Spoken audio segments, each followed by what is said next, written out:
Combien de fois Jean-Marc Parent nous a invités à flasher nos lumières? Ce qu'il ne savait pas, Jean-Marc, c'est que ça nous aide à relaxer. Jean Fournier va nous expliquer comment.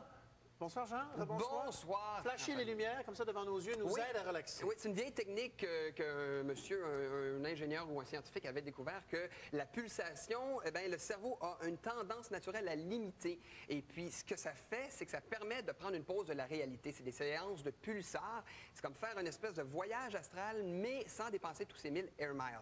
C'est pas une science exacte. Ce qui se passe dans notre cerveau, c'est que les milliards de neurones qu'on a vont s'activer à différentes intensités fréquentielles selon nos activités. Comme par exemple, si on est actif et alerte, on va être dans la zone bêta, comme on peut le voir ici sur le petit graphique. Donc, de 14 à 30 Hz, c'est dans bêta. Ensuite, si on ralentit l'activité de notre cerveau, comme par exemple en écoutant l'auberge du chien noir, eh bien, on tombe dans la zone alpha. Et puis, si on relaxe encore plus, comme avec une bonne séance de méditation, on va dans la zone θ. Puis, si on continue à ralentir, on tombe endormi dans la zone delta. On voit qu'il ne se passe pas grand-chose. Non, c'est plutôt relax. Et le pulsar nous aide à rentrer, j'imagine, dans des zones comme θ?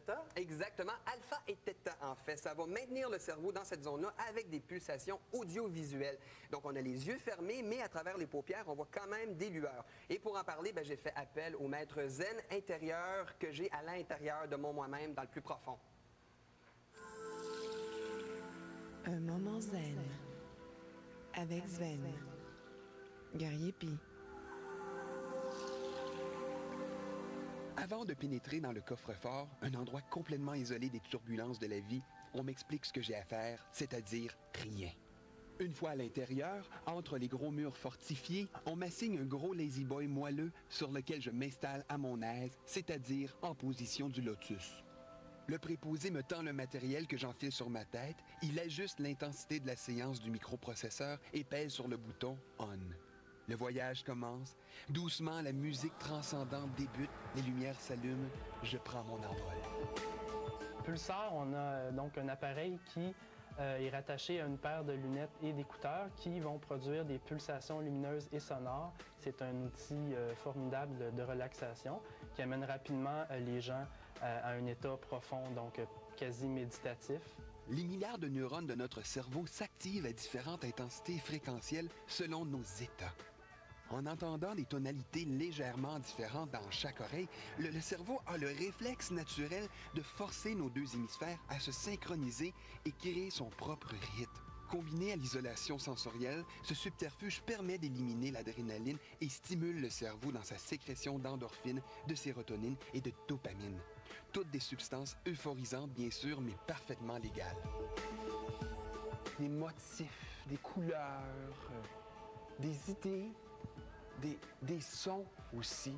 On est capable, après un bout de temps, de voir les sons qu'on a l'impression de ce que c'est que donc. Donc, ce qu'on voit, c'est notre propre interprétation. Certains voient des formes, d'autres pas. Donc, ça peut être abstrait ou pas.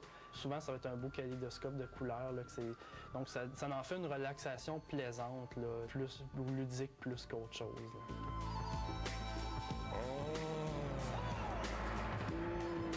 Le commentaire que j'entends le plus souvent, les gens vont trouver ça spécial. Ils ont de la misère à s'expliquer des fois qu'ils ont pratiquement atteint leur inconscient, qu'ils ont touché à l'inconscient tout en restant éveillés, conscients de ce qui se passait.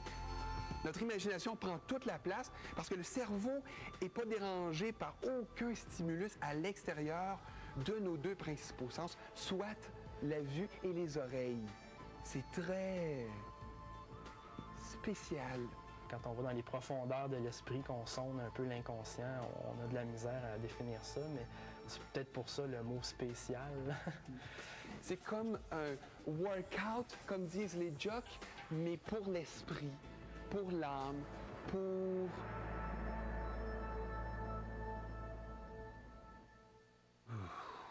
Oh boy, oh boy. Facile, les oignons.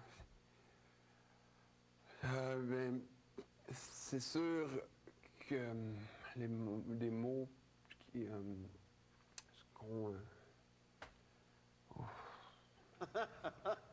Il est beau, Sven. Dis-moi, Jean, combien de temps ça dure un voyage comme ça? Une semaine tout inclus? Non, seulement 30 minutes, puis ça coûte seulement 20 $, donc c'est une bonne alternative pour ceux qui n'aiment pas les massages huileux à 80 ou qui ont peur de se noyer dans un bain flottant à 60 $. Mais aussi la possibilité d'acheter des systèmes comme ça. Il y en a plein sur le marché depuis une vingtaine d'années. Les lumières peuvent varier, les lunettes aussi. Et puis ça varie entre 100 et quelques milliers de dollars. Mais ce n'est pas recommandé pour les épileptiques. Bien, merci beaucoup, Jean Fournier.